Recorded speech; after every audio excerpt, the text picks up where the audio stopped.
¿Imaginaron que la última vez que nos vimos en clase iba a ser la última vez que nos veríamos en ese semestre, en esa materia? Yo no. Así que bueno, pues aquí seguimos con los videos para reponer las clases. Hoy vamos a ver el tema de imágenes aéreas. Solo vamos a ver la parte teórica, ¿sí? Así como una introducción, les voy a contar qué son. Aquí había un ejercicio, una práctica que era la de fotointerpretación con los estereoscopios y las fotografías aéreas que obviamente no pueden hacer en casa porque pues no creo que tengan un estereoscopio y un par de fotografías aéreas, ¿verdad? Así que bueno, vamos a ver únicamente la parte teórica, ¿no? Bueno, ni siquiera teórica como tal, meramente informativa de lo que son las imágenes aéreas. Las imágenes aéreas pueden dividirse en tres, básicamente, que serían las fotografías aéreas, ¿no? Tomadas de una forma análoga, las imágenes satelitales, que no dejan de ser fotografías ya digitales tomadas con satélite, que tienen, digamos que, otros espectros de luz, no únicamente la luz visible, ¿no? Que de una fotografía normal. Y los sensores remotos, que ya son una serie de escáneres láseres de diferentes tipos, que pueden escanear la superficie terrestre. Los análisis que podemos hacerle a estos documentos o a estas herramientas son, por un lado, la fotointerpretación, por otro, que son como un documento histórico, ahorita explico el por qué, y el último sería la fotogrametría. ¿Qué es la fotointerpretación? La fotointerpretación es observar las imágenes como tal y de manera análoga, manual, digámoslo así, analizar qué se puede observar en superficie y se integra por tres momentos o tres etapas, que es la fotolectura, el fotoanálisis y la fotointerpretación. Como documento histórico, ¿por qué? Porque finalmente las fotografías aéreas, a pesar de el avance de la tecnología con las imágenes satelitales, los sensores remotos y todo eso, lo seguimos utilizando en arqueología porque una imagen aérea pues es un registro visual, histórico de un momento del pasado. Entonces, si bien podemos tomar un dron y hacer un análisis, un escaneo de la superficie actual, o ver fotografías aéreas, fotografías satelitales que fueron tomadas este año, hay mucha diferencia a ver una fotografía aérea tomada desde un avión que se tomó hace 50, 60 años.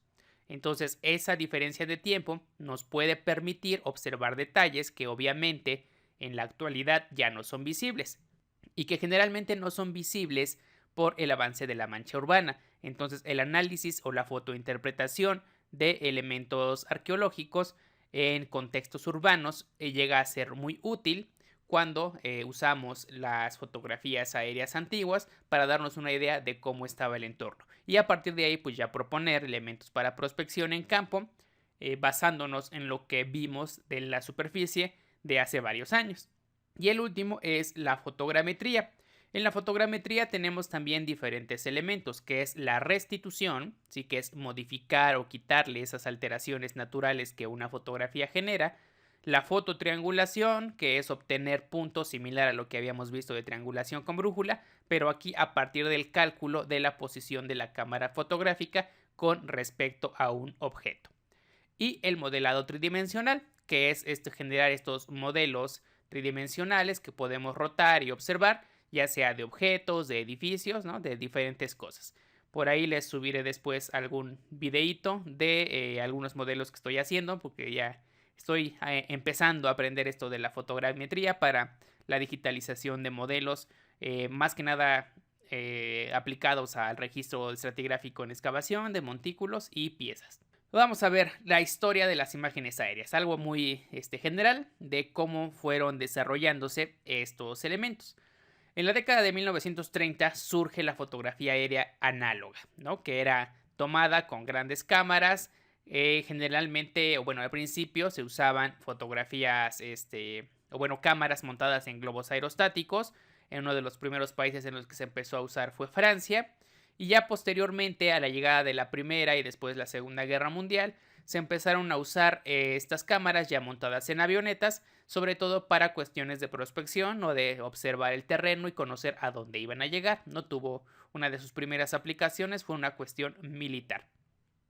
La orientación y el análisis de estas fotografías se hacían completamente de forma manual, ¿sí? Todo se calculaba a mano. Los datos se obtenían de forma análoga. ¿Qué es esto de análoga? Que se utilizaban instrumentos para observar las fotografías, pero estos pues tenían que manipularse directamente con las manos, se tenían que ir calibrando y ajustando de manera directa, ¿no? Con objetos, o bueno, con instrumentos o herramientas que eran ópticos o mecánicos. Ajá. Entonces únicamente eran lentes de aumento y algunos tornillitos ahí para ajustar la visual. Los dibujos que se hacían de estas fotografías eran también de forma manual. Entonces era como, digamos, ponerle un acetato encima a la fotografía y calcar algunos de sus elementos más básicos para generar un plano. Y gran parte de la primera cartografía que se empezó a realizar ya a escala mundial, no a escala más detallada, ya con todo el mundo conocido y explorado, fue a partir de fotografías. Ya les había comentado que las cartas topográficas pues se hicieron a partir de fotografías aéreas porque pues hubiese sido imposible llevar topógrafos ahí con su equipo recorriendo todo el país y haciendo los levantamientos. El próximo semestre que lleven topografía pues verán que no hubiese sido posible hacer eso. Aquí tenemos algunas imágenes, ¿no? Una litografía de algunas primeras cámaras fotográficas montadas en estos globos. Y del otro lado tenemos un estereoscopio de espejos y un par de fotografías aéreas. Entonces, el fotogrametrista observa las fotografías a partir de ese aparato y le genera un efecto de tridimensionalidad que le permite ir observando detalles más allá de lo que podríamos ver a simple vista en una sola fotografía. No pueden ver esto, o sea, no hay forma de que les pueda enseñar cómo se ve. A quienes tomaron arqueología general conmigo, creo que sí les llevé el estereoscopio y pues ya medio, si se acuerdan, pues se darán una idea. Si no, pues luego les dejo ahí algunos ejercicios que simulan la estereoscopía. En la década de los 50, la fotografía aérea pasa a ser ya analítica. Ya se tomaban en avionetas, como les digo, veníamos de la Segunda Guerra Mundial, entonces ya había tenido un desarrollo tecnológico importante. La orientación y el análisis ya se hacían de forma analítica, ya no era manual, es decir, ya había instrumentos que nos permitían mover y ajustar las imágenes de forma un poquito más precisa. Los datos se obtenían también de forma analógica con restituidores mecánicos que estaban integrados a los instrumentos ópticos. Ya no solo eran lentes de aumento que nos permitían observar las fotografías a detalle, sino que además estos instrumentos ya nos permitían hacer los cálculos de forma mecánica. Ya no había que hacerlos de manera manual. Y estos datos ya se podían meter a los primeros programas de cómputo, que estoy hablando de cuando se usaban todavía las tarjetas perforadas, ¿no? Para las primeras computadoras, pero ya permitía hacer pues más cálculos, o bueno, permitía hacer cálculos más rápidos que lo que hacía una persona a mano. Los dibujos ya se empezaban a hacer mediante computadora, aunque aquí todavía en esta etapa muchos seguían haciéndose de forma manual, y empiezan a desarrollarse los primeros software CAD. ¿Sí? Ustedes yo creo que han escuchado del programa AutoCAD. Bueno, hay diferentes software de este tipo. CAD significa diseño asistido por computadora, Computer Assisted Drawing, para generar ya dibujos con mayor precisión y que ya estén libres de esos errores del pulso y pues simplemente la variación que puede dar el uso de un elemento de dibujo, como un lápiz, por ejemplo. Aquí estamos viendo alguno de esos restituidores mecánicos. Ajá.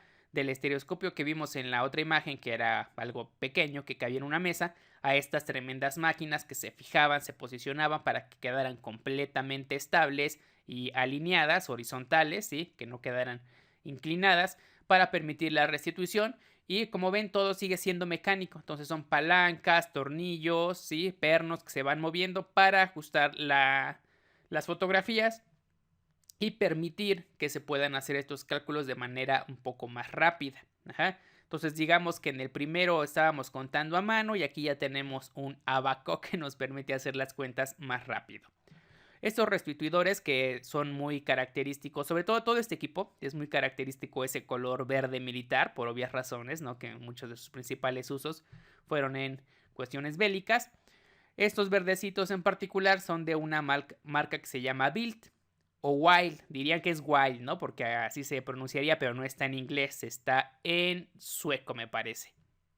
Es una marca de Suiza y Esta marca Build empezó a generar sus productos entre los 50s y 80s y ha evolucionado. Actualmente la marca como tal ya no existe con ese nombre, ahora se llama Leica, y a quienes les termine llamando la atención las cuestiones topográficas, una de las principales empresas que desarrolla software topográfico y herramientas como estaciones totales, escáneres y demás cosas es la marca Leica, que no es otra cosa que la marca Build, que ya cambió de nombre.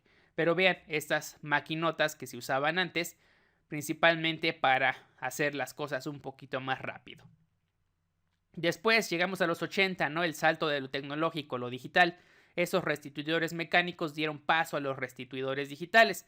Esos restituidores digitales son los de las imágenes, el del medio y el de la izquierda, que no son otra cosa más que escáneres, ¿no? Permitían escanear la fotografía y ya la digitalizaban. Es decir, no era una imagen construida naturalmente de manera digital, como las fotografías que toman con su celular actualmente. Era una fotografía hecha de forma análoga que se podía digitalizar mediante el escaneo. Ajá. Entonces, las fotografías aún se usaban en formato físico, pero ya la digitalización de estas permitía un manejo mucho más rápido. Además, los software ya permitían hacer cálculos y restituciones mucho más rápido que lo que permitían hacer esas maquinotas que todavía eran óptico-mecánicas. Aquí en esta etapa empiezan a surgir también los primeros software digitales, los Geographic Information System, que eso significa GIS, o SIG, por sus siglas en español, Sistemas de Información Geográfica, que ya son estos programas que nos permiten hacer básicamente dos cosas. Uno, elaborar mapas, y dos, hacer análisis de mapas, como que calcular distancias, calcular áreas, calcular pendientes, hacer dibujos automáticos de los perfiles. Todo lo que les enseñé de forma manual, los sistemas de información geográfica ya nos permiten hacerlo de manera digital mucho más rápido. Ahora, para poder manejarlos hay que entender la base de dónde surgen, y por eso tuvimos que ver toda la parte teórica matemática de por qué razón podemos hacer ese tipo de análisis. Lamentablemente, y hace años que ya se ha un poco peleado porque exista una materia optativa, no, una materia obligatoria de sistemas de información geográfica, pero no existe aún. Pero pues de repente se abren por ahí optativas que les enseñan a hacer eso, entonces igual si a alguno les interesa, pues inscríbanse a alguna de esas optativas. Ya para la década de los 90 y los 2000, la fotografía análoga, la de rollito, la que se tenía que revelar, pues empieza a olvidarse y damos paso a la fotografía digital, ¿no? Ya empiezan los primeros celulares, las primeras cámaras digitales, en los que ahora sí la fotografía ya es netamente digital, sí, ya no es algo escaneado, que hay mucha diferencia entre algo que se escanea y algo que es de origen digital. Ya se empiezan a tomar las primeras fotografías satelitales, ajá, y los formatos físicos dan paso a los formatos digitales, lo que nos permite almacenar una mayor cantidad de datos en un espacio mucho más pequeño y además agilizar su análisis, porque ya los programas, los sistemas de información geográfica, pues permiten analizarlo mucho más rápido. Los restituidores digitales pues se abandonan, el único que queda es el primero que les enseñé, el estereoscopio de espejos. ¿Por qué? Porque aún se siguen haciendo algunos análisis con fotografías manuales, pero ya no se necesitan esas maquinotas para hacerlos. Y a esos los sustituyeron los software digitales. Además de la elaboración de mapas, pues la computación permite analizar los espacios, los elementos espaciales. Se analizan cosas con cuestiones estadísticas, por ejemplo, ya se le pueden empezar a anexar otra serie de datos para generar los mapas. También se pueden hacer análisis de distribución espacial, análisis de áreas de influencia, o sea, un montón de cosas más que antes solo se manejaban de manera aparte, matemáticamente. Ahorita ya la computación pues empezaba a permitir hacer todos los análisis en un mismo lugar, ¿no? A partir de un mismo archivo digital de una fotografía. Las imágenes aéreas ya no solo son elementos digitalizados. Al ser fotografías, tienen algo que se llama metadatos, y esos metadatos permiten almacenar información geoespacial dentro de las propias fotografías. Es decir, se generan las primeras imágenes georreferenciadas. ¿Qué es esto de georreferenciar? Yo creo que sí voy a subir un video de cómo georreferenciar imágenes para quienes les interese. Bueno, ¿Qué es una imagen digital? Una imagen digital es un cuadro hecho de píxeles y esos píxeles son pequeños cuadritos, ¿no? Entonces las imágenes digitales o las pantallas, por ejemplo, de la televisión, los celulares o las computadoras, dicen que tiene un tamaño en pulgadas, ¿no? De tanto por tanto. O en píxeles, las imágenes, por ejemplo, o los videos en YouTube, ¿no? De 720, de 1080, 4K, ¿no? Es la cantidad de píxeles de largo por ancho. Entonces, estos píxeles, ¿qué son? No son otra cosa más que un sistema de referencias cartográfico rectangular. Son coordenadas rectangulares. Tenemos X número de píxeles hacia arriba, o sea, hacia el norte, y X número de píxeles hacia la derecha, o sea, hacia el este. Y si a cada píxel yo le doy el valor de una coordenada, entonces puedo saber cuáles son las coordenadas específicas de cada punto en la fotografía. Y si esas coordenadas no son arbitrarias, sino que están amarradas a un sistema de coordenadas de referencia como el UTM, pues entonces yo puedo conocer las coordenadas UTM de los puntos que se vean en esa fotografía. Eso es lo georreferenciado, ¿sí? Que la propia fotografía tenga los datos de las coordenadas del espacio que se ve en ella. Y aquí tenemos uno de los sistemas de información geográfica más básico, que sería Google Earth. Entonces, pues en este son un montón de fotografías ensambladas como un tipo de mosaico que cubren toda la Tierra y nos permiten verla. Además, pues permiten que podamos mover las fotografías, ver el volumen y se le anexan otra serie de datos que van más allá de la fotografía. Por ejemplo, aquí vemos los caminos, vemos los nombres de algunos de los caminos, datos como las coordenadas o la elevación. Entonces ya tenemos muchos más elementos que nos van a permitir conocer más cosas del entorno que en una simple imagen no nos permitiría saber. En la actualidad, ¿qué sigue? ¿Qué sigue después de los sistemas de información geográfica y de las fotografías satelitales? Los sensores remotos. Los sensores remotos originalmente se montaban en avionetas, actualmente ya se pueden poner hasta en drones de los grandes y no de esos chiquitos que despegan de tu mano. Y lo que hacen es enviar una serie de impulsos láser y van barriendo, no van escaneando toda la superficie y nos permiten conocer muchos más detalles. ¿Por qué? Porque trabajan con distintos espectros de la luz. Dan mayor facilidad y accesibilidad a la toma de datos. ¿Por qué? Porque pueden cubrir un área mucho más grande en muy poco tiempo. Lo que tardarías hacer, no sé, de 4 horas a una semana con topografía convencional, lo puedes hacer en 3 horas en un dron, por ejemplo. Uno de estos sensores remotos, o el más común o el más famoso en arqueología, son los sensores LIDAR o LiDAR. Bueno, la pronunciación correcta es LiDAR, aunque muchos le digan LIDAR, que es Laser Imaging Detection and Ranging. Lo que hace es que permite observar por la emisión de estos impulsos láser todos los objetos que hay en la superficie. Y les digo, como trabaja con distintos espectros de luz, pues puede obviar, por ejemplo, la vegetación y darnos únicamente lo que hay a ras de tierra, o puede mostrarnos la vegetación, ¿sí? Estos láser son tan delgaditos, digámoslo, que pueden atravesar incluso los pequeños espacios que hay entre las hojas. Si ustedes toman una fotografía de algún lugar selvático, pues no van a ver otra cosa más que las copas de los árboles. Sin embargo, los sensores LiDAR, los láseres que envían son tan delgaditos que si hay un pequeño huequitito chiquito entre el follaje de los árboles y logra tocar el suelo, pues ya nos dio una lectura del suelo.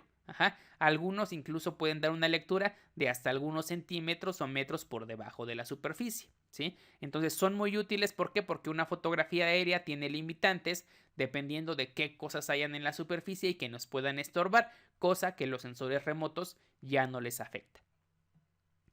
La computación permite, además de generar imágenes planas, que es lo que generaban las antiguas fotografías análogas, empezar a desarrollar modelos tridimensionales, ¿sí? Entonces ya tenemos modelos, podemos ver el volumen, podemos ver las características de los objetos y eso nos permite hacer un mayor análisis de cuestiones arqueológicas. ¿Por qué? Porque nos permitirá observar montículos, verlos a mayor detalle, cosa que la fotografía aérea no nos permitiría y que estando en campo muchas veces no nos damos cuenta de lo que puede haber ahí. Si recuerdan las fotografías que les puse en el video de triangulaciones, entonces pues es un pequeño cerrito, ¿no? Chiquitito con árboles encima. Se nota como un cerrito cuando estás ahí en pie. Si estuviéramos arriba en una fotografía no veríamos más que el follaje de los árboles. Pero con los sensores remotos pues ya podríamos ver como tal el montículo. El uso de la fotogrametría permite hacer reconstrucciones tridimensionales, es decir, modelos. Y esto tiene, además de la aplicación del registro, puede aplicarse a algo que se llama anastilosis virtual. ¿Qué es la anastilosis? La anastilosis es la técnica mediante la cual podemos reintegrar elementos de un edificio para ponerlo en su estado original. Por ejemplo, tenemos una barda que se derrumba. Entonces, el derrumbe de las piezas va a responder a unas ciertas cuestiones físicas incluso. ¿Por qué? Porque las piedras que componían la barda que estaban más cercanas a la base quedarán más cerquita, mientras que las piedras que estaban más en la parte alta de la barda quedarán más lejos del basamento, ¿no? De la base de esa misma barda. Entonces eso nos permite reconstituir los elementos en el lugar original en el que estaban. Sí, eso es la anastilosis. Cuando lleguen a, que es creo que séptimo, octavo, llevarán conservación y restauración. Ahí les explicarán más esas cuestiones. Pero, bueno, además de aplicar la anastilosis en elementos arquitectónicos, se puede aplicar para la reconstrucción de objetos, por ejemplo, cerámica.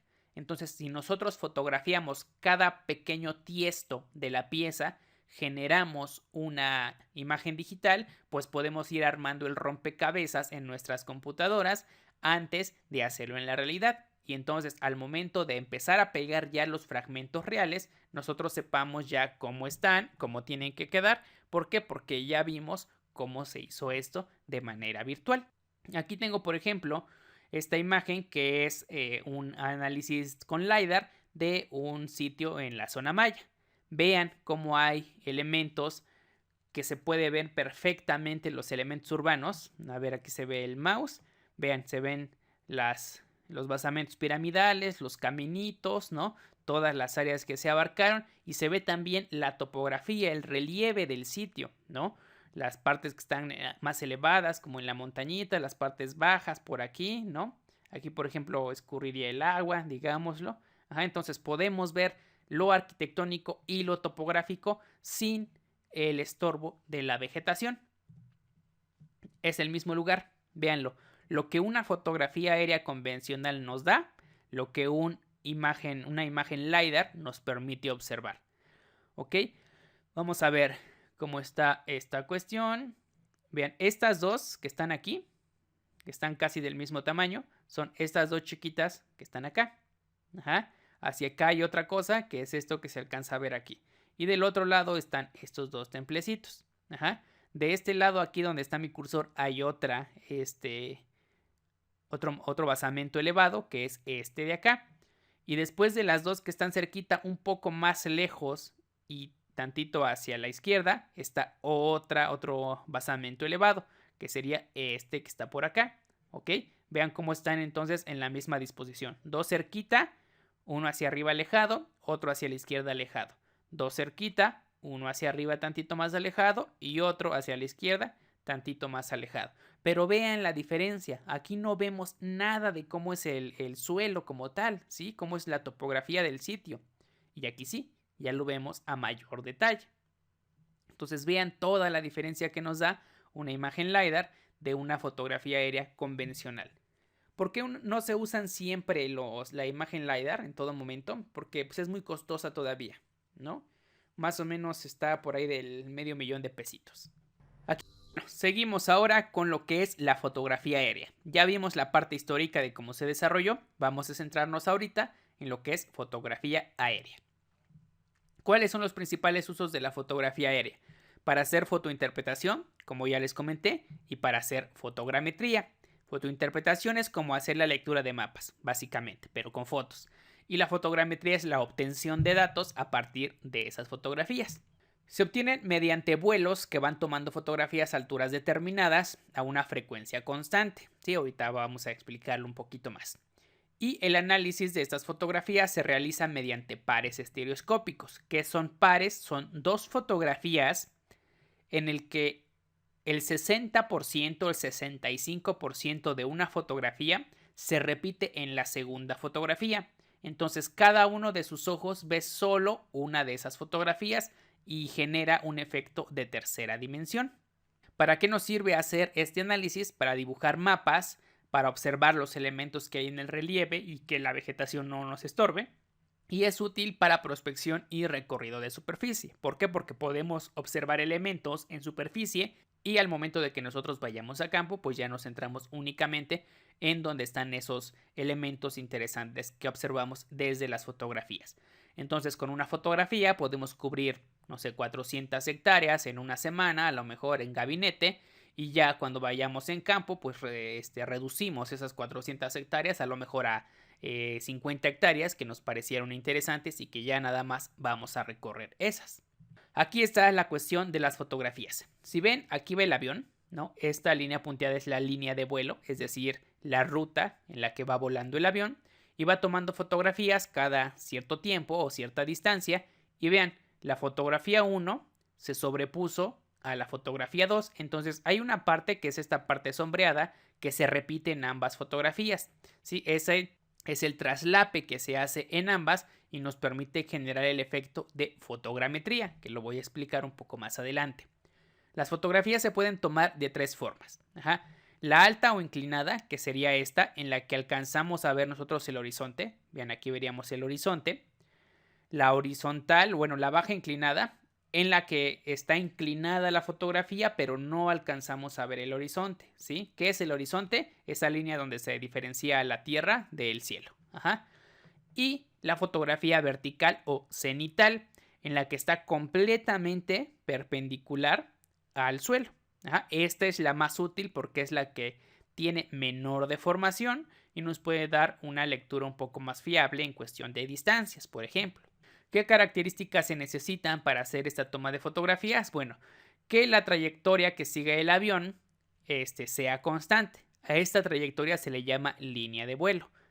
Entonces es, digamos que toda esta diapositiva es mi elemento que quiero fotografiar o mi terreno. Entonces mi avión tiene que ir pasando así para un lado y luego regresa para el otro y luego para el otro hasta que vaya haciendo un recubrimiento. Y cada uno de esos transectos que vuela es la línea de vuelo. ¿Cuál es una de las cosas que se necesitan? Es que estas fotografías se sobrepongan en al menos un 60%. Entre el 60 y 70% es lo que se tienen que sobreponer. Para cuestiones de fotografía aérea convencional. Para cuestiones de drones, por ejemplo, es el 90-95% que se tiene que poner. Entonces, básicamente, casi todas las fotografías van así súper pegaditas. La parte sobrepuesta, es decir, el traslape, es el que nosotros podemos trabajar. Es decir, con este par estereoscópico solo voy a poder trabajar el área sombreada, porque es la que se repite en ambas. El área que queda en blanco de la fotografía 2 y el área que queda en blanco de la fotografía 1 no las puedo trabajar. El área que queda en blanco de la fotografía 2, por ejemplo, la podría trabajar con la siguiente fotografía que es la 3, porque ahí se va a repetir. Entonces se van armando como mosaicos. La inclinación de la cámara también determinará la utilidad de esta, ¿no? Ya les expliqué ahí cuáles son los tipos de inclinación. Para cuestiones arqueológicas, cuando queremos medir algo, la vertical es la más útil. Cuando queremos observar elementos, es la baja inclinada la más útil. ¿Por qué? Porque esta pequeña inclinación va a permitir que se generen ciertas sombras y se vean ciertos relieves, sobre todo de montículos, que serían más perceptibles a que si nosotros lo vemos directamente desde la parte de arriba. Ahorita voy a explicar un poco más cómo la cuestión de las sombras y la perspectiva nos ayuda a notar elementos en superficie que a ras de suelo no se pueden ver. ¿Cuál es el principio mediante el cual trabajan estos pares fotográficos? Es la estereoscopía. ¿Qué es la estereoscopía? Bueno, la estereoscopía consiste en poder ver un elemento con profundidad. es decir, en tercera dimensión. Ajá. Una imagen plana, una imagen fotográfica es una imagen completamente plana. Sin embargo, cuando nosotros vemos normalmente, pues a donde sea, con nuestros ojos, percibimos una tercera dimensión, percibimos una profundidad. Sabemos que los objetos no son planos, como en una fotografía o en una caricatura, por ejemplo. Pero si nosotros generamos dos fotografías en las que se repita gran parte de la escena y hacemos que cada uno de nuestros ojos vea solo a una de esas fotografías, entonces nuestro cerebro se verá engañado y nos va a generar un efecto tridimensional. Entonces, esas fotografías aéreas, cuando nosotros las vemos a través de los estereoscopios para generar ese efecto de estereoscopía, las vemos como si fueran pequeñas maquetitas en las que podemos ver hasta la altura del árbol, la profundidad de la zanja o de la barranca. Incluso vemos como una forma de cajita las pequeñas casas, ¿sí? Lo vemos como si tuviera una profundidad, una tercera dimensión. ¿Por qué? Porque estamos engañando a nuestros ojos mediante ese efecto de fotografía. Ahora bien, como el avión se va moviendo, la parte que se repite en ambas fotografías, si bien es del mismo lugar, no es exactamente igual. Es decir, un efecto de estereoscopía no funcionaría con dos fotografías iguales vistas cada una con uno de nuestros ojos. ¿Por qué?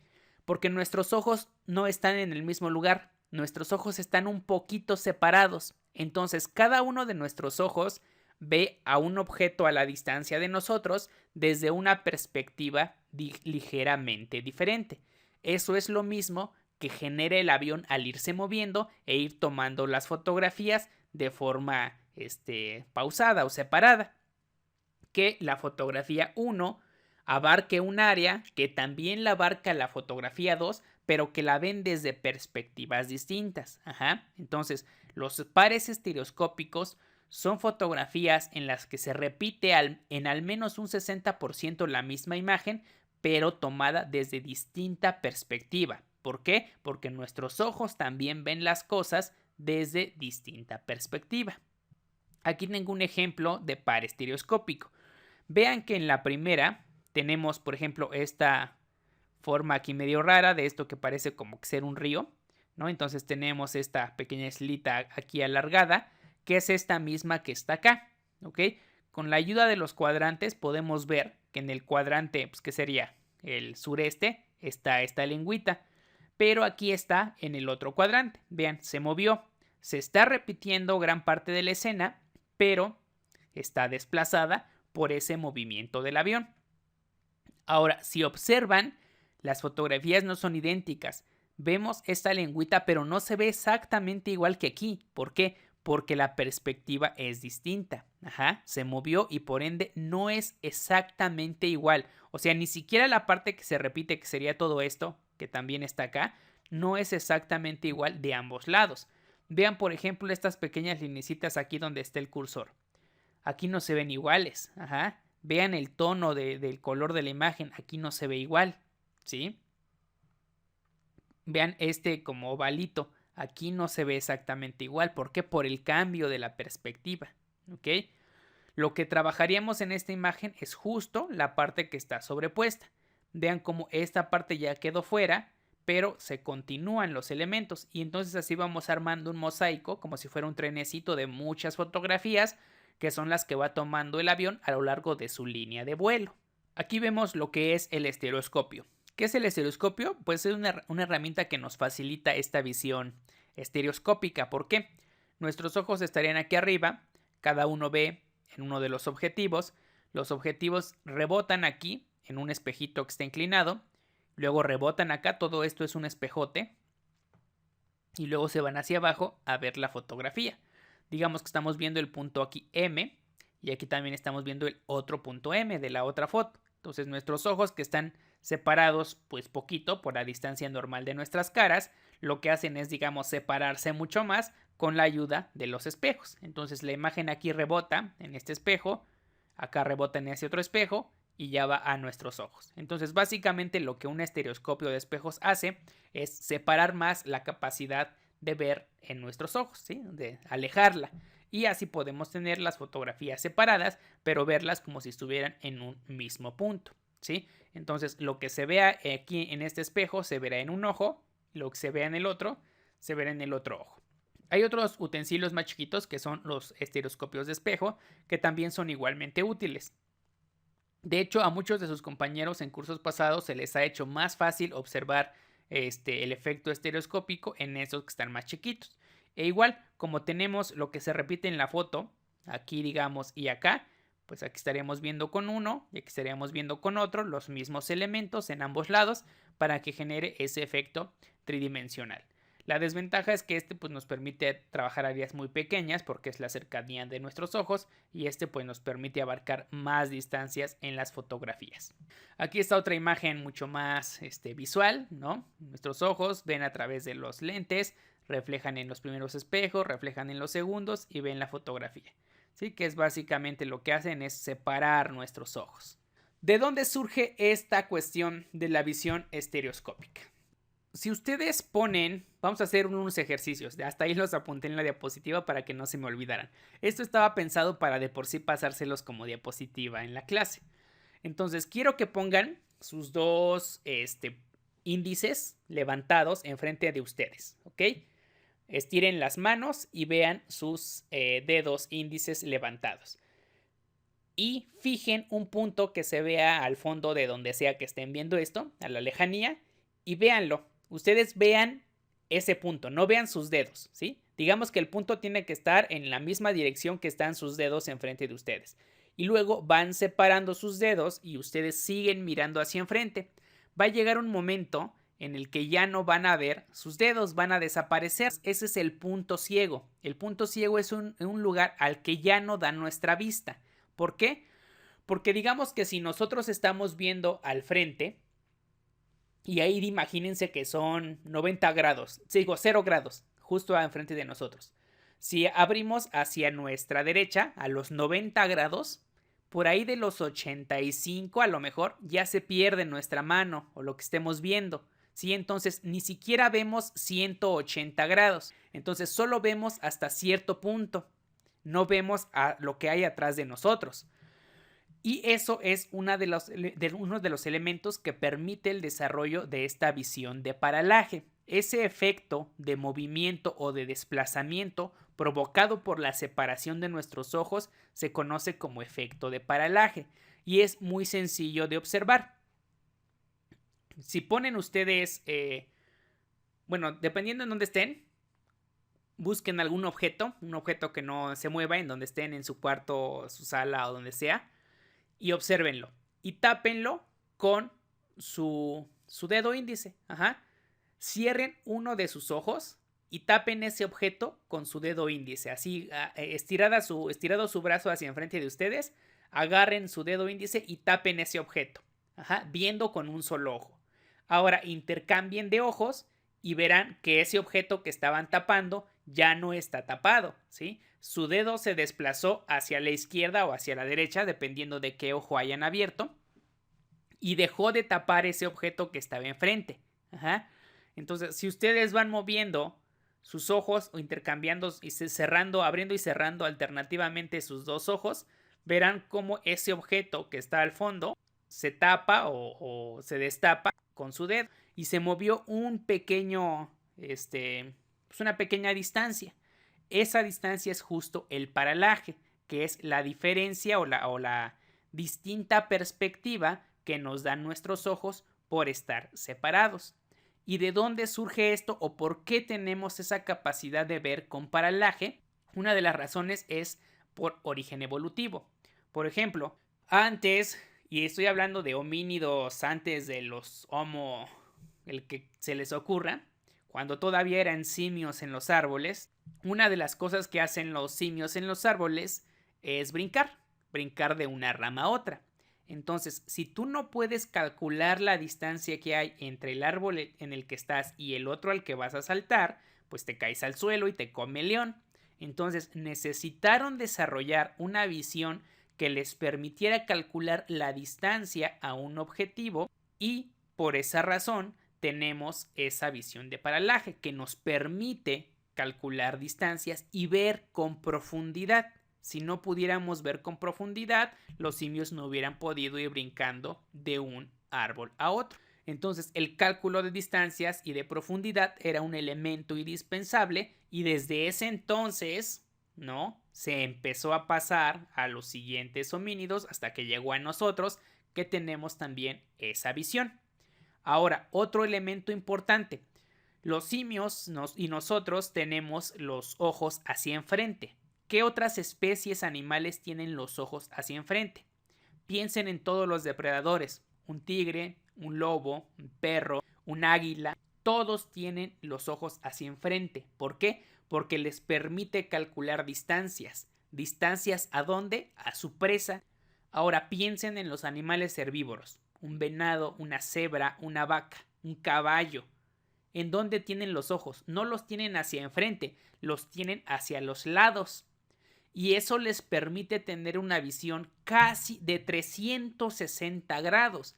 A diferencia de nosotros que en algún punto, si movemos nuestra mano hacia el lado, se deja de ver, porque tenemos un punto ciego, los animales herbívoros no tienen puntos ciegos, tienen una visión mucho más amplia. ¿Por qué? Porque tienen que estar al pendientes de dónde va a venir el depredador a cazarlos. Pero eso les impide tener una visión que les permita calcular qué tan lejos está el depredador. Entonces, las presas tienen una visión de casi 360 grados y pueden percibir cuando algo viene acercándose a ellas. Sin embargo, el cazador tiene una visión estereoscópica que gracias a ese paralaje le permite calcular las distancias porque puede ver en profundidad, mientras que las presas no pueden ver en profundidad. Entonces son unas por otras. Entonces esos elementos son de origen evolutivo y a pesar de que en un origen los primates digamos que no eran precisamente cazadores, por su necesidad de habitar en los árboles es que también desarrollaron la visión con profundidad, que es una visión estereoscópica. O lo que conocemos también como visión binocular, ¿no? De dos ojos puestos en puntos distintos que le permiten ver con profundidad. Esa es, digamos que la base biológica del por qué podemos ver dos fotografías distintas con la misma escena y verlas como si fueran en profundidad, como si tuvieran relieve, volumen. Aquí está, por ejemplo, la fotografía A y la fotografía B. Y vean que las dos están viendo la misma escena, pero están desde perspectivas distintas. Y esta pequeña separación es justo el paralaje, que estaría emulando la separación de nuestros ojos, para ver en profundidad y notar exactamente la tridimensionalidad de esta colina, que después pasado a un plano, vean, ya no tiene elementos de volumen. Uno de los ejemplos más básicos que yo creo que todos vieron, si de niños eran como el típico arqueólogo cliché promedio o que llegó a estudiar arqueología, pues les fascinaron los dinosaurios en algún momento. Y si ya son un poco viejos, por ahí de los 90, a lo mejor les tocaron esas revistas de Planeta de Agostini sobre dinosaurios, a mí sí me tocaron, y venían esas imágenes de dinosaurios en tercera dimensión, que no es otra cosa más que la aplicación de la estereoscopía. Tenemos dos imágenes de dinosaurios sobrepuestas, una en color verde o azul a veces y otra en color rojo. Vean cómo se sobreponen. Vean aquí en la aleta del dinosaurio, bueno, la placa de su espalda, podemos notar, ¿no?, cómo están ligeramente desfasadas. Entonces, este pequeño desfase es el paralaje. ¿Y qué hacen estos lentecitos de tercera dimensión tradicionales? Pues el lente rojo va a filtrar lo rojo, el lente azul va a filtrar lo azul, o bueno, aquí en este caso se ve verde, y va a hacer que cada ojo, que uno de nuestros ojos solo vea la imagen roja y que otro de nuestros ojos solo vea la imagen azul, y entonces cada uno de nuestros ojos está viendo solo una de las dos imágenes, que como están ligeramente desfasadas, pues nos va a permitir observar como si este dinosaurio estuviera en tercera dimensión, ¿no? Es un ejemplo muy fácil que yo creo que todos han llegado a ver eso. ¿Qué hacen las películas del cine? Pues lo mismo, ¿no? Los lentes para películas 3D en el cine filtran una imagen para un ojo, filtran la otra imagen para el otro ojo, y si nos lo quitamos en pantalla vemos las dos imágenes sobrepuestas. Un ejemplo un poquito más de la cultura pop, si les gusta el cine de animación stop motion, y que fue, digamos que, un parteaguas en la implementación de la técnica estereoscópica en la producción cinematográfica, fue Coraline. Si ustedes vieron Coraline, si han visto la película de Coraline, fue la primer película de stop motion que aplicó el paralaje a la producción de su película. Si ustedes saben, el stop motion pues son estas figuritas que tomas una fotografía, mueves tantito al monito, tomas otra fotografía, mueves tantito al monito y así, ¿no? Y como 500 fotografías para unos cuantos segundos de movimiento. ¿Qué hicieron los productores de Coraline? Para darle un mayor realismo a la escena, más allá de las miniaturas que están pues muy bien hechas, lo que hicieron, vean, está midiendo la distancia desde la cámara a donde está la escena. ¿Y qué hacían? Tomaban dos. Tomaba esta y luego la corrían hacia el lado, generando ese paralaje. Y tomaban otra.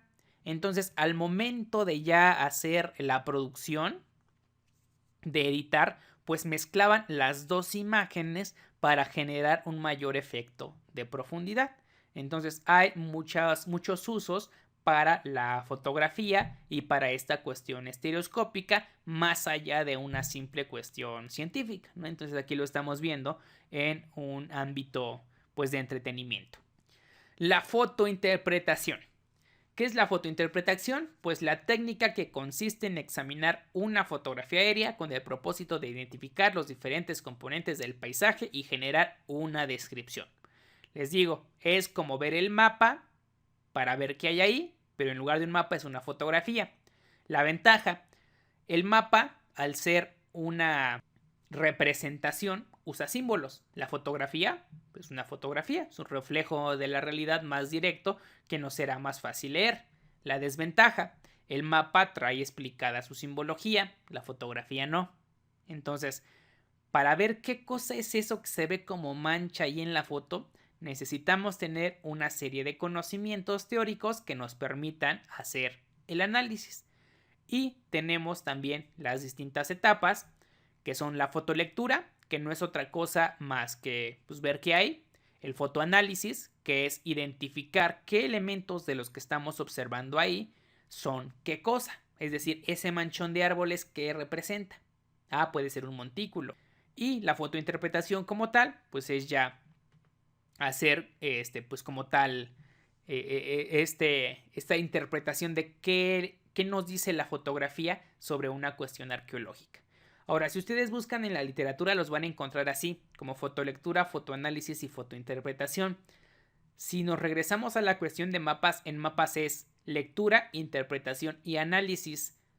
Yo en los textos que he visto de fotografía los ponen en ese orden, pero yo creo que está mal. Yo creo que sí lo podríamos usar igual que se usa en mapas. Primero la lectura, que es qué estoy viendo en la foto. Después la interpretación.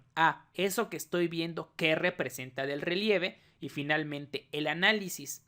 Ok, eso que estoy viendo del relieve, qué implicaciones tiene de carácter arqueológico. O sea, en la literatura ustedes los ven así. Pero yo les digo, para cuestiones arqueológicas lo podemos hacer igual que mapas. Primero la lectura, después la interpretación y al final el análisis. Se las dejé como tal como suele venir en los textos, en las lecturas. Pero yo prefiero que invirtamos los últimos dos. Lectura, interpretación y análisis. Esto obviamente ya no lo vamos a hacer. Ya no van a poder hacer esto. Pero al menos en cuestión teórica que se quede hasta ahí. Y la fotogrametría. Si sabes hacer fotointerpretación, no quiere decir que sabes hacer fotogrametría. Si sabes manejar sistemas de información geográfica, no implica que sepas hacer fotogrametría. Si sabes hacer topografía, no implica que sepas hacer fotogrametría. La fotogrametría es otro mundito aparte, a pesar de que está muy relacionado con todos los anteriores. La fotogrametría tradicionalmente, bueno, no tradicionalmente, de hecho es lo que hace. La fotogrametría lo que hace es obtener los datos métricos a partir de la fotografía, que obtiene X, Y y Z, ¿no? Y con X, Y y Z puedes generar un modelo tridimensional. Ya les subí video de cómo se puede hacer eso. Las coordenadas este y norte. No creo que haya problemas. La fotografía es un bill cuadrado. Un lado son los este y el que va para arriba son los norte, ¿no? Aquí lo tengo. Los este y los norte. No hay bronca. Pero ¿qué onda con las alturas?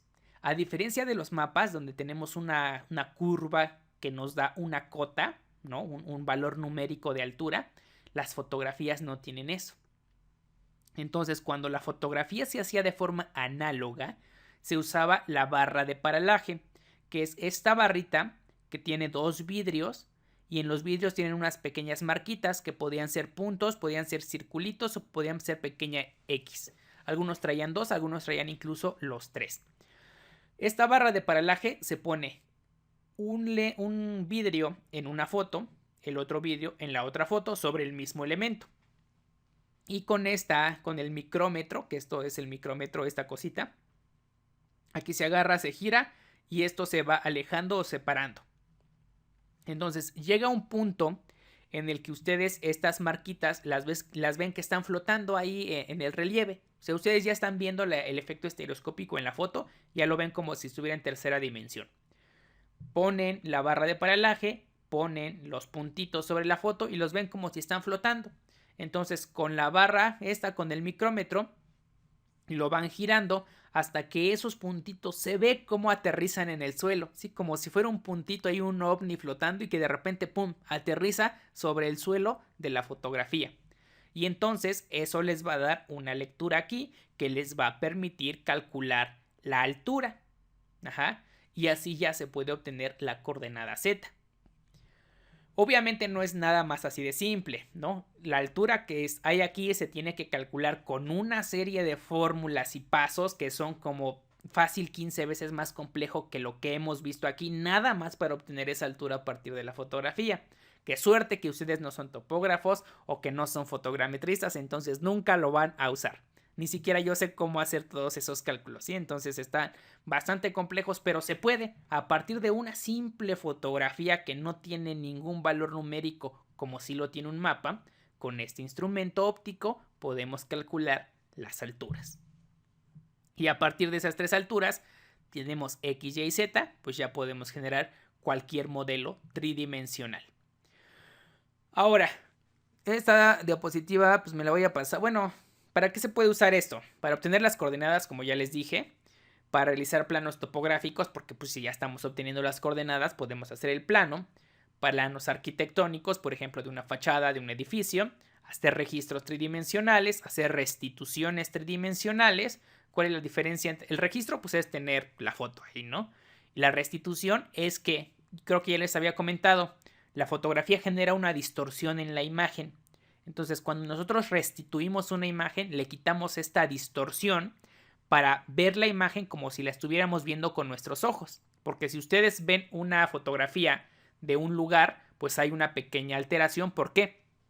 Porque nuestros ojos ven recto hacia enfrente, mientras que la cámara es un solo ojo que se abre, ¿no? Como en diagonal, y genera una perspectiva alterada a las orillas de la foto. Entonces la restitución lo que hace es quitarle ese error, restituirlo. Ajá. Como apoyo para la anastilosis virtual que ya había comentado y para elaborar modelos tridimensionales, que ahorita es lo importante. Si a partir de una fotografía podemos obtener X, Y y Z de un objeto, entonces podemos generar un modelo tridimensional de esa fotografía. Por ejemplo, aquí fueron varias fotografías tomadas de un acueducto, o bueno, un puente, no sé qué sea, un puente creo. Las fotografías aéreas son tomadas desde arriba, ¿no? Desde el aire. Pero no toda la fotogrametría necesita ser fotografía tomada desde el aire. Puede ser tomada a ras de tierra. Y por ejemplo, tomar una fotografía de un elemento arquitectónico haciendo los mismos, ¿no? Entonces imagínense que esto es la línea de vuelo y tenemos varias fotografías que se van sobreponiendo y en el conjunto de todas, pues tenemos todo el elemento arquitectónico. Ahora, si ya vimos que podemos obtener las tres coordenadas a partir de las fotografías, pues podemos triangular la posición de todos los elementos que componen ese puente y así obtener las coordenadas y la ubicación relativa del mismo, ¿sí? Ya no me voy a meter más a estas cuestiones, ya es, de hecho, o sea, no es muy común que en arqueología se haga. Para registro, pues ya hay otras técnicas mucho más sofisticadas. Una de las cosas que sí se hace, sobre todo con fotografía aérea, es el dibujo de planos topográficos. Ajá. Esta es una fotografía. Se ve ahí medio mal, en blanco y negro, toda chafa, toda vieja, pero es una fotografía aérea. ¿Qué se hace? Pues se transforma en un plano topográfico. ¿Cómo? Pues a partir del dibujo de los elementos que podamos observar. Y esos elementos muchas veces son más fácil de observar cuando hay sombras. Por eso les decía que la perspectiva y la inclinación de la cámara en cuestión arqueológica nos puede facilitar el observar determinados elementos. ¿Recuerdan ese capítulo de Bob Esponja en el que dibuja un círculo? Lo que hace es dibujar una cara, le borra los rasgos más definidos, le borra los rasgos más generales, termina haciendo un bocetito y después del boceto le queda un círculo perfecto. Digamos que ese mismo proceso que hizo Bob Esponja es el que se hace con fotogrametría para pasar de una fotografía a un plano. ¿Qué hacemos? Tenemos la fotografía, le quitamos algunos de los elementos más detallados, o sea, algunos de los elementos del relieve más específicos como la vegetación, por ejemplo. Después le quitamos cosas de ras de suelo y después le quitamos los elementos más generales para que nos quede un simple dibujo de curvas de nivel. Ajá. Entonces digamos que le fuimos quitando detalle hasta que nos dejó algo muy básico que es un simple plano. Pero el plano que se hace con una fotografía pues obviamente se logra muchísimo más rápido que haciendo el levantamiento topográfico. Sin embargo no lo sustituye, ¿sí? La fotogrametría no puede sustituir a la topografía, siempre se van ayudando, ¿no? Son herramientas que simplemente nos permiten agilizar algunos procesos, pero que no sustituyen otros. Aquí están los planos, esto es lo de la restitución que les mencionaba. Vean cómo la fotografía tiene una inclinación. ¿Por qué? Porque nosotros somos una personita chiquita aquí abajo y si vemos hacia arriba, pues generamos una inclinación. Cuando restituimos la fotografía, le quitamos esta inclinación para que nos dé una fachada limpia y como si fuera un plano. La fotogrametría, ¿no? Que es generar modelos tridimensionales a partir de fotografías y que estos modelos tridimensionales se pueden, por ejemplo, imprimir en impresoras 3D. Y uno de los más impresionantes que hay es en cuestión de arqueología subacuática, pues como no podemos hacer un levantamiento tradicional, si hacemos la fotogrametría podemos ver a detalle todo lo que hay en cuestiones de naufragios. Luego les pongo unos links para que puedan ver todas estas fotogrametrías que se hicieron. Son generalmente de Baja California Sur. El año pasado uno de los arqueólogos que trabajó ahí vino a darnos una plática para la clase. De hecho tomó clases conmigo porque bueno ya había salido años antes pero le faltaban algunas materias, las tomó conmigo, ahí hicimos el contacto y nos vino a dar una plática sobre fotogrametría aplicada al registro de elementos arqueológicos submarinos y pues él está trabajando en cuestiones de cosas de naufragios. Bastante interesante lo que nos platicó, lamentablemente pues es difícil traerlo hasta acá porque pues vive en Baja California Sur, pero igual les dejo los links para que vean las fotogrametrías que han hecho en ese proyecto. Aquí hay otra, por ejemplo, y esto se puede rotar en la página que les pase yo, pues podrán ir rotando esto para verlo de todos los lados. Y los últimos, los sensores remotos, que son estos LiDAR. El LiDAR pues se pone en algún dron y el dron manda la señal a un sensor remoto y ya de pues pasa a nuestra computadora y va escaneando pues toda la superficie. Aquí está, por ejemplo, el de hasta arriba sería la imagen igual a una fotografía con toda la vegetación. En el siguiente, el LiDAR permite quitar la vegetación y solo ver el terreno y generarnos un plano del relieve con curvas de nivel. Vean qué detalle se puede alcanzar con los sensores remotos. Esto ya prácticamente parece una maqueta así, sencilla. Y todo eso a partir de estas imágenes generadas por láser. Vean la cantidad de detalle que se puede ver. Obviamente esto no lo podríamos ver en una fotografía tradicional, pero pues bueno, la desventaja es el gran costo que tienen estas herramientas. Podemos abarcar grandes distancias. Vean por ejemplo aquí Esto es también en zona maya, todos son de zona maya, ¿por qué? Porque es donde es más aplicable. Como tenemos mucha vegetación, pues nos permite quitar toda esa vegetación. Entonces vean cómo se notan aquí todos los elementos arquitectónicos, cómo se notan los caminos, todos los elementos que no permitirían, que la vegetación no permitiría ver en una fotografía y que nosotros estando ahí parados en campo muchas veces tampoco podríamos notar. Y bueno, se acabó. Así que eso fue la parte teórica de interpretación, bueno, no de interpretación de mapas, de las imágenes aéreas, que son los distintos tipos: fotografías aéreas, fotografías satelitales y sensores remotos, ¿sí? Para concluir a grandes rasgos. El elemento básico es el paralaje, es decir, esta visión estereoscópica que permite ver una fotografía en un ojo, ver la otra fotografía en el otro ojo y en nuestra mente crear una imagen tridimensional. Les voy a subir algunos pequeños ejercicios como tipo de juego para que practiquen esta visión estereoscópica. Es un poco similar a lo que se vería en una fotografía. Esto les digo, lamentablemente ya no lo vamos a poder ver. A ver si les subo un videíto con el estereoscopio para que vean cómo son y cómo son las fotografías, pero pues ya no podremos trabajarlo de forma física y eso pues es de las cosas que es imposible solventar de manera digital.